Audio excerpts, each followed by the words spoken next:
हरिओम भाई भौणी माने आजिर एही भाषा विकास कालांश आस छवि देखी कहिबा बहिर फूल पाठटी को पढ़िबा।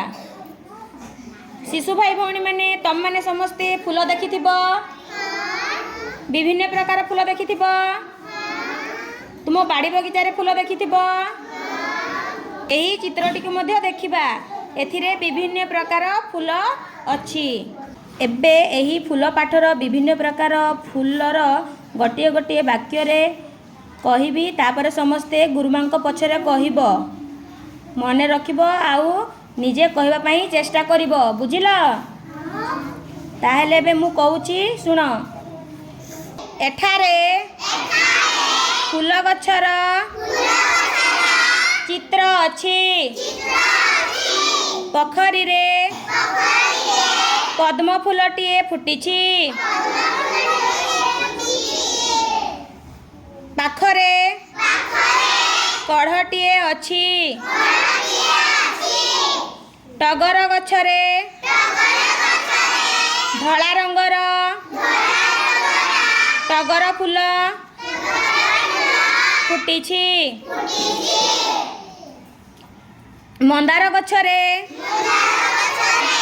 मंदार फूलटीए फुटिछि। मंदार फूल देखिबाकू लाल रंगर। गोलाप गछरे गोलाप फूल फुटिछि। गोलाप गछरे छोट छोट कंटा अछि। गोलाप फूल देखिबाकू भारी सुंदर।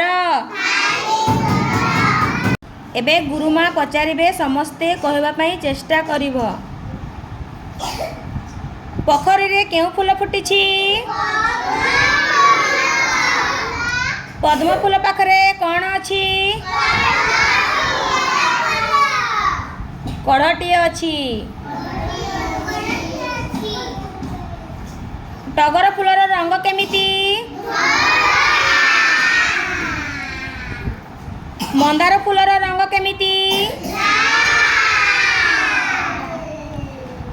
गोलाप गछरे छोट छोट कौन अछि? गोलाप फूल देखिबाकू केमिति? वेरी गुड, समस्ते जानी पारल ना।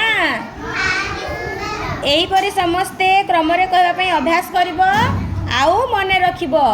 बुझिल? धन्यवाद।